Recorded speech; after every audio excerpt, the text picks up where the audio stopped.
Turning point ചാനലിലേക്ക് എല്ലാവർക്കും സ്വാഗതം. ജീവിയിൽ നിന്ന് ജീനിലേക്ക് എന്ന പാഠഭാഗത്തിലെ ചില ചോദ്യങ്ങളും ഉത്തരങ്ങളും. എൻ്റെ പ്രവർത്തനങ്ങൾ ലോകം അംഗീകരിക്കുന്നതിന് അധികം കാലതാമസം ഉണ്ടാവില്ലെന്ന് എനിക്കുറപ്പുണ്ട്. ആരാണ് ഇത് പറഞ്ഞത്? Gregor Mendel. പാരമ്പര്യം എന്നാൽ എന്ത്? മാതാപിതാക്കളുടെ സവിശേഷതകൾ സന്താനങ്ങളിലേക്ക് വ്യാപരിക്കുന്നതിനെ പാരമ്പര്യം എന്ന് പറയുന്നു. വ്യതിയാനം എന്നാൽ എന്ത്? മാതാപിതാക്കളിൽ നിന്നും വ്യത്യസ്തമായി സന്താനങ്ങളിൽ പ്രകടമാകുന്ന സവിശേഷതകളാണ് വ്യതിയാനങ്ങൾ. ജനിതക ശാസ്ത്രം എന്നാൽ എന്ത്? പാരമ്പര്യത്തെയും വ്യതിയാനത്തെയും കുറിച്ച് പഠിക്കുന്ന ജീവശാസ്ത്ര ശാഖയാണ് ജനിതകശാസ്ത്രം. ജനിതകശാസ്ത്രത്തിൻ്റെ പിതാവ് ആര്?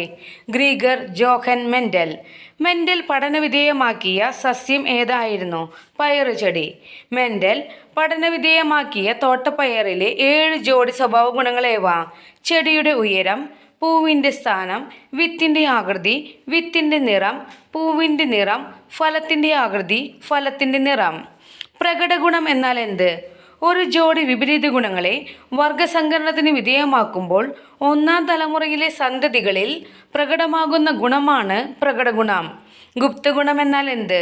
ഒരു ജോഡി വിപരീത ഗുണങ്ങളെ വർഗസങ്കരണത്തിന് വിധേയമാക്കുമ്പോൾ ഒന്നാം തലമുറയിലെ സന്തതികളിൽ മറഞ്ഞിരിക്കുന്ന ഗുണമാണ് ഗുപ്തഗുണം. മെൻഡൽ ആദ്യ പരീക്ഷണത്തിൽ നിരീക്ഷണത്തിന് വിധേയമാക്കിയ മാതൃസസ്യങ്ങളുടെ സ്വഭാവം എന്തായിരുന്നു? ഉയരം. മെൻഡൽ രണ്ടാം ഘട്ട പരീക്ഷണത്തിൽ നിരീക്ഷണ വിധേയമാക്കിയ മാതൃസസ്യങ്ങളുടെ സ്വഭാവങ്ങളേവ? ഉയരം, പൂവിൻ്റെ നിറം. ഘടകങ്ങൾ എന്ന് മെൻഡൽ വിശേഷിപ്പിച്ച പാരമ്പര്യവാഹകർ ജീനുകൾ. ഒരു ജീനിലെ അലീലുകളുടെ എണ്ണം 2. ഉയരം എന്ന സ്വഭാവത്തെ നിർണ്ണയിക്കുന്ന ജീനിൻ്റെ വ്യത്യസ്ത അലീലുകൾ. Capital letter T, small letter T. ക്രോമസോമിൻ്റെ അടിസ്ഥാന ഘടകമാണ് DNA. ജീനുകൾ കാണപ്പെടുന്നത് എവിടെയാണ്? ക്രോമസോമുകളിൽ. DNA full form deoxyribonucleic acid. DNAയുടെ ചുറ്റുഗോവണി മാതൃക കണ്ടെത്തിയത് ആരെ? James Watson, Francis Crick. 1953.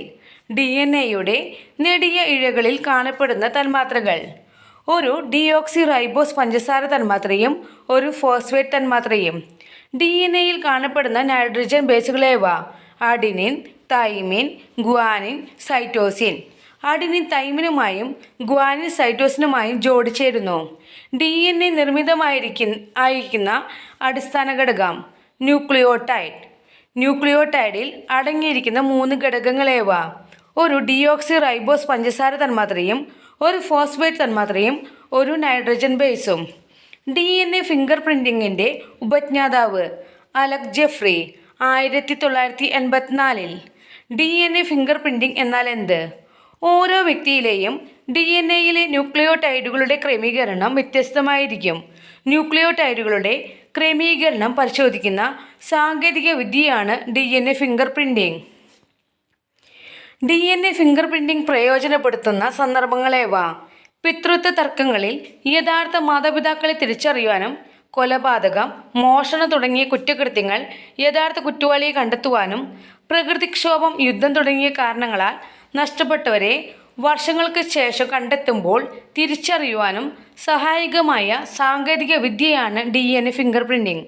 മനുഷ്യനിലെ ക്രോമസോമുകളുടെ എണ്ണം 46. സ്വരൂപ ക്രോമസോമുകൾ എത്ര? 44.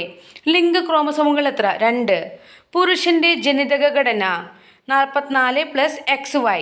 44 സ്വരൂപ ക്രോമസോമുകളും XY ലിംഗ ക്രോമസോമും. സ്ത്രീകളുടെ ജനിതക ഘടന 44 + XX. 44 സ്വരൂപ ക്രോമസോമും XX ലിംഗ ക്രോമസോമും. ഡൗൺ സിൻഡ്രോം എന്നാൽ എന്ത്?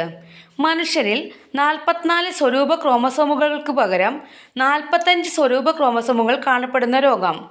ഡൗൺ സിൻഡ്രോം ഉള്ള ആളുകളുടെ ശരീരത്തിലെ ക്രോമസോമുകളുടെ എണ്ണം 47. 21ാമത്തെ സ്വരൂപ ക്രോമസോമിൽ 1 കൂടുന്ന അവസ്ഥയാണ് ഡൗൺ സിൻഡ്രോം. ഡൗൺ സിൻഡ്രോം ഉള്ള വ്യക്തികളുടെ ലക്ഷണങ്ങളേവ? ബുദ്ധിമാന്യം ഉള്ളവരും രോഗപ്രതിരോധ ശേഷി കുറവുള്ളവരുമായിരിക്കും. സിക്കിൾ സെൽ അനീമിയ രോഗം വ്യക്തമാക്കുക. മനുഷ്യരിൽ ക്രോമസോം നമ്പർ 11 ജീനിൻ്റെ തകരാർ കാരണം ഉണ്ടാകുന്ന ജനിതക രോഗമാണ് സിക്കിൾ സെൽ അനീമിയ അഥവാ അരിവാൾ രോഗം. ഇത്തരം ആളുകളുടെ അരുണ രക്താണുക്കൾ അരിവാൾ പോലെ വളയുന്നു. അതിനാൽ ഓക്സിജൻ സംവഹന ശേഷി കുറയുന്നു. കേരളത്തിൽ സിക്കിൾ സെൽ അനീമിയ റിപ്പോർട്ട് ചെയ്ത ജനവിഭാഗങ്ങളേവ? വയനാട്, പാലക്കാട് ജില്ലയിലെ ആദിവാസികൾ. ഹീമോഫീലിയ എന്നാൽ എന്ത്? മുറിവുണ്ടായാൽ രക്തം കട്ടപിടിക്കാതിരിക്കുന്ന ജനിതക രോഗമാണ് haemophilia. Thank you. Like, share and subscribe.